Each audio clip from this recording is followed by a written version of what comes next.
최저임금은 아주 저소득층의 문제인데 대한민국은 하다 보니까 28%의 임금 노동자다. 주휴수당 감안하면은 40%까지 이게 평균 임금으로 이게 확대가 됐다라는 요 수치에 대해서는 노동계도 동의하십니까?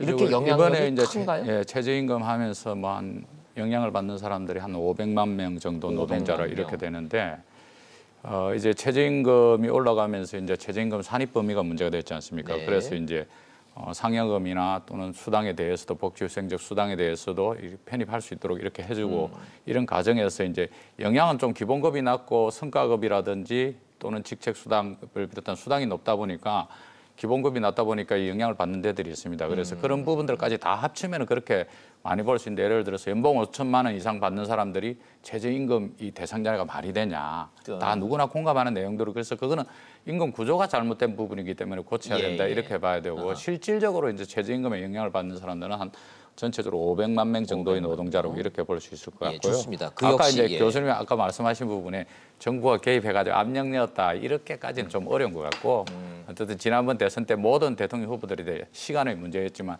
많은 걸 공약하셨고 이제 2017년, 2018년 이 최저임금 결정하는 과정에 정부의 정책 의지가 반영된 거는 뭐 사실이라고 봐야죠. 그렇게는 볼 수 있지만 뭐 부당하게 압력을 행사했다 이렇게까지 좀 설명하는 건 좀 무리가 있지 않나 이런 그 점에 대해서는 제가 그 하고요. 개인적인 명예들이 있어서 얘기를 안 하는데요. 지난 2017년에 최저임금 결정 과정에 어떤 일들이 있었는지는 사실은 나중에 좀 청문회든 백서든 발간될 필요가 있습니다. 그래서 위원장님하고 저는 의견이 많이 다릅니다. 제가 그 당시에 위원장 했던 분도 잘 알고 그 위원들하고 어떤 일이 벌어졌었는지에 대해서는 들은 바가 있어서 좋습니다. 그 최저임금 10,000원의 적절성 여부에 대한 논의는 저희가 시계를 2년 전으로 지금 돌려놔야 되는 상황이기 때문에 이미 지난 2년 동안에 현실적으로 대한민국의 최저임금은 2년 동안에 29.1%가 올랐고 그럼 지금부터 어떻게 할 거냐에 대한 이 논의까지 진행된 상황이니까 그거는 좀 분리해서 교수님도 좀 제가 좀 여쭤보도록 문제를 하겠습니다. 제기하는 거는요. 구조적이고 근본적인 문제를 말씀하시는 거죠. 이 제도를 고치기 이전에 지금 벌어놓은 일을 어떻게 할 거냐는 거예요. 대통령이 한 번도 지금 그 공약이 잘못됐다고 처리하지 않았잖아요. 아니요 하셨죠. 왜냐하면 지금 속도 문제 때문에 최저임금 10,000원 공약은 현실적으로 지키기 어렵게 됐다고 대통령이 대국민 사과까지 한 상황이기 때문에 그렇게 해놓고 실제는 이번에 그 개정안을 해가지고 10,000원 이상으로 올린 거죠. 주휴수당 포함해가지고. 그래서 그거는 말하고 행동하고 다른 데서 문제가 있는 거고요. 그 문제가 앞으로 10년, 20년도 이미 우리나라가 수출주도 국가하고 영세 사업자가 많은데 임금을 다 올려서 지금 온 국민이 지금 이거 영향을 받는 거거든요. 아까 말씀하셨듯이 식장 가보세요. 다들 지금 최저임금 때문에 가격 500원 올렸다, 1,000원 올렸다 다 붙어 있잖아요. 그리고 그 운영 시간들 다 줄이고 그랬잖아요. 그래서 온 국민한테 지금 온 국민이 비용을 지불하고 있는 거예요. 그래서 우리나라 경제에 어마어마한 악영향을 끼치고 있는 건데 이 점에 대해서 분명히 그럼 이걸 어떻게 할 거냐.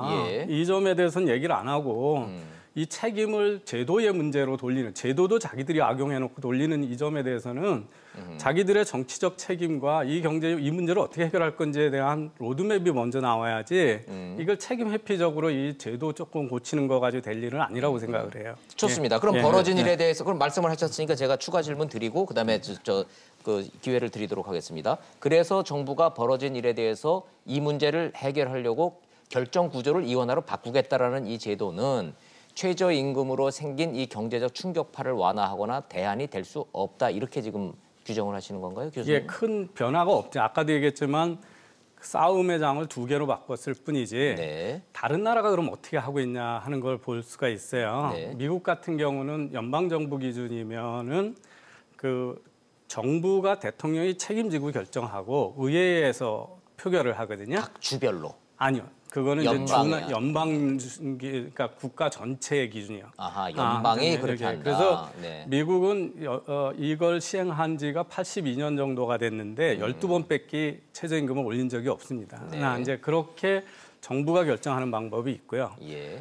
프랑스나 유럽 같은 데서 이게 자꾸 노사 합의가 잘 안 되는 나라들이 있을 거 아닙니까? 그리고 위험하죠. 이게 인기 영합으로 흐를 수가 있는 나라들은 공식에 의해서 올리는 데가 있습니다. 그래서 소비자 물가를 반영하는 데서 그냥 예. 자동으로 결정을 하거나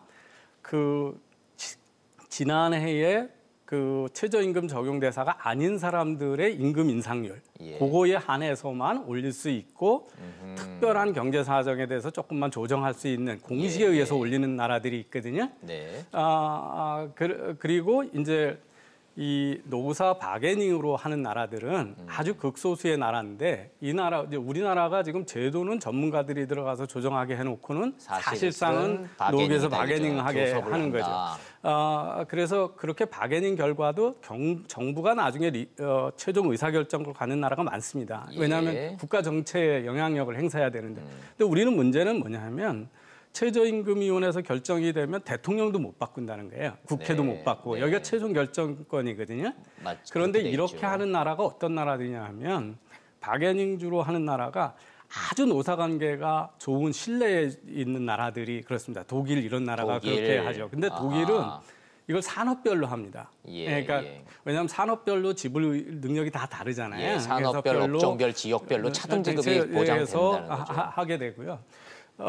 그다음에 우리 같은 나라가 두 번째 나라 어떤 그룹이냐면 정치권이 책임을 지기 싫어서 사실은 정치가 리더십이 없는 나라가 책임을 회피하려고 이렇게 하는 거예요. 임금위원회로 넘겨서 그래서 우리나라는 예. 우리나라의 지금 노사관계 신뢰를 보면 이 제도는 하면 안 되는 제도입니다. 사실은 바게닝 왜냐하면 우리나라의 노사관계의 신뢰 수준이라고 하는 게 전 세계에서 제일 낮은 편에 속하고 네. 그것도 아주 소수의 기득권층인 강성 노조, 대기업 노조들이 대표가 돼 있거든요.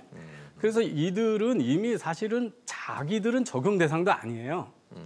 자기들은 이게 그래서 이 대표권에 대해서도 문제가 있고 노사의 그 신뢰 수준으로 봐서도 이성적인 대화가 안 되는데 제도만 이렇게 책임 회피역으로 만들어 놓은 거기 때문에 저는 이게 한다 그러면 대통령 중심되니까 미국이나 이런처럼 정부가 의사결정을 하든지 아니면 제일 좋은 거는 저는 공식에 의해서 해야 된다고 생각을 해요. 그렇지 않으면 이게 계속 정치적이고 매년 이거 가지고 논쟁하다가 세월 다 가고 이건 국회로 가든 어디로 가든 인기여감으로 흘러서 그 경제 말아먹는 결과를 지금 같은 결과를 낼 가능성이 좋습니다. 큽니다. 예.